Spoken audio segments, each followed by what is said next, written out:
California is now considering creating a fake news advisory group in order to monitor information posted and spread on social media. Not a joke. This is according to CBS Local Sacramento. Senate Bill 1424 would require the California Attorney General to create an advisory committee by April 1, 2019. It would need to consist of at least one person from the DOJ, representative from social media providers, civil liberties advocates, and First Amendment scholars. The advisory group would be required by the California state government to study how false information is spread online and to come up with a plan for social media platforms to fix the problem.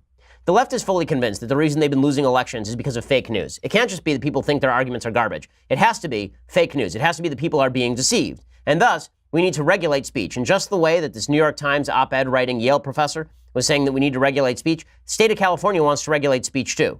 The state of California has already moved in this direction with their educational policy. They're attempting to move in this direction with their non-discrimination policy, suggesting that if people like me say in the state of California that a man is a man and a woman is a woman, that we ought to be fined. Now they're cracking down even harder. They want to have the government determine what is fake news or not.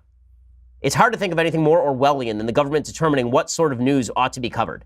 And that is deeply Orwellian stuff. If Donald Trump were doing it, the left would be crying Nazi right now. But it's the state of California doing it, so we have to pretend this is all about tolerance and diversity. How radical is this bill? The Electronic Frontier Foundation, which is a left-wing group, opposed the bill, calling it flawed and misguided. The group argued the measure would make the government an advisory group responsible for deciding what is true and what is false, and it points out the First Amendment prevents content-based restrictions, even if statements are admittedly false. So it's just another indicator that when it comes to gaining political power, the left has no compunction about using governmental censorship in order to achieve their ends. That's why, as much as I dislike the incivility that is evident in our politics right now, I'm not going to pretend that left and right are exactly the same across the spectrum in the way that George Will and David Brooks seem to want to right now.